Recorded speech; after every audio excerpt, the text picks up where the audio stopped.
Well, the temperature dropped many degrees recently. We've had, I don't know, about 3 days that it's been below 0 degrees Fahrenheit.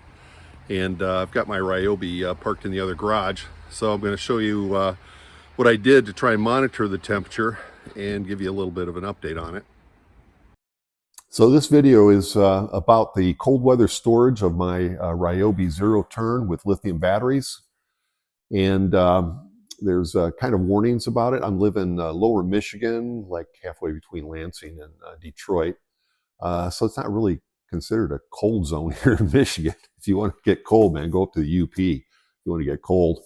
I didn't think I was going to be too much trouble, but the temperature actually has gotten below zero here for several days, and it's going to dip down here a couple more days here in the middle of January. So let's talk about what I'm doing to kind of keep an eye on my batteries for the cold storage. And I never paid attention to how cold my garage got, but apparently this is it's insulated pretty well. And so it's holding up pretty well, considering that right now I think it's like 7 degrees outside. And it's 28 degrees Fahrenheit inside. So it got good insulation. And my plan was always I could either turn on my furnace, which I've got a little wall mounted furnace here, 30,000 BTUs, runs on natural gas. And the other alternative was to install some heater pads on the mower. And I got it up on the shelf there. I bought some heater pads and some temperature control units. And I may still do that here if it warms up just a little bit. But I'm pleasantly surprised to see that I might get through this Michigan winter, even with below zero temperatures at night. The only explanation for where the 28 degrees is staying, besides the insulation, is that I've got 1,000 square foot here, and I must be getting some warmth up through the concrete floor. I'll go get my thermometer here and see if I can actually check the temperature of the floor. So I managed to figure out how to put new batteries in my infrared thermometer. So we got this thing started up again. And Fahrenheit. So we're going to point this at the floor right here. I got 29 degrees.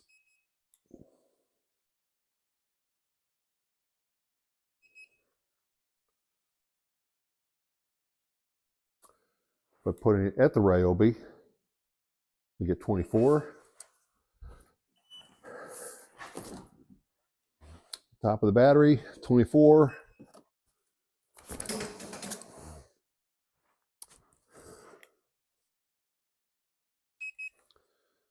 And I'm apparently 46 degrees. Better get back inside. I also wanted to check my battery voltages. I drove this a little bit in the last month or so, chasing the kids around with their electric cars.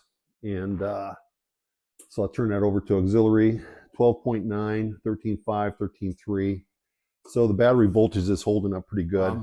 Anyway, so I bought these little temperature and humidity sensors. Plays on an app called Smart Space Life. I'll show a picture of where you find the app, or what the app looks like in the App Store. You download that, and then you pull up, once you got it downloaded, the upper right-hand corner, there's going to be a plus sign. You click on that to add your sensor and go through the process of adding the sensor. And as I recall, I added the Alexa link through the Smart Life app, so that worked pretty well. It's cold. Then I've got a couple other screenshots here on the information that it does actually gather. It does measure temperature and humidity. I'm more interested in temperature, of course, but it also records it over time. So you can actually go back. Here's an example of what today's temperature and humidity chart is. And here's the chart from several days ago. You can see the date on it. The screen is pretty light, so it might be a little difficult to see on here. We'll see how it turns out on this video. So anyway, you get the thing. We'll open it up.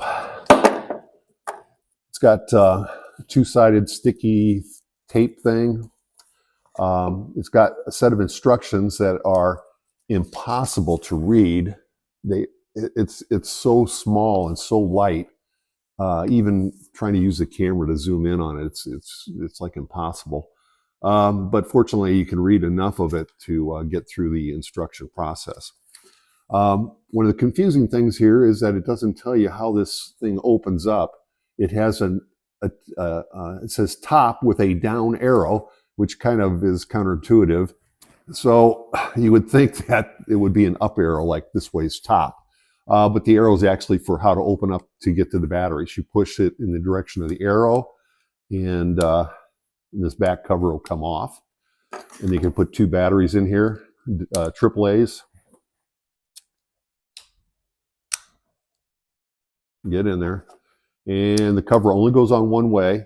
So if it doesn't go on, flip the cover around and put it on the correct way. And get the batteries in there. And there's a reset button on this one. There's a reset button on the bottom.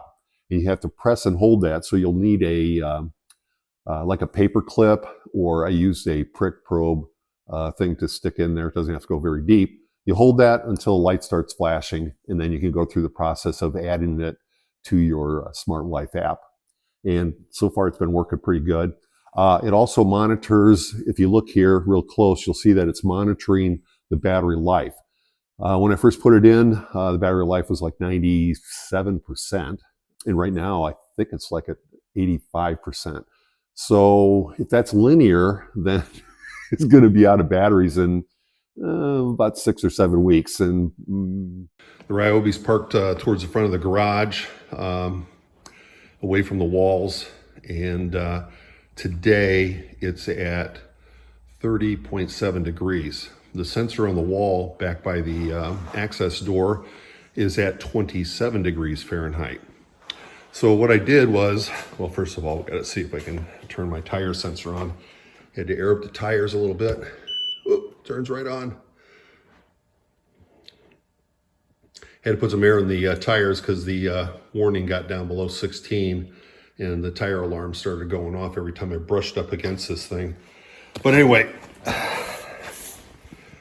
get in here to the battery access. See if we can pop these clips open. Pop these clips open. There's a couple of them. There we go. And I just threw that sensor, just dropped it in here. So I figure that's about as good a place as any to monitor the temperature of the battery pack. So that's my plan for monitoring my battery temperatures over the winter. Got the one sensor in the battery pack, and we'll leave one sensor on the floor just to see what that does. Once again, I'm still going to plan on work on that heater pad project once it warms up just a little bit. And next experiment's going to be opening up the garage door, letting some cold air in here, and see if the temperature inside here will stabilize again at 27, 28 degrees, or if it's going to get drawn down because I let all that cold air in. So thanks for watching. Hope you liked it. If you did, please leave a like and leave a comment.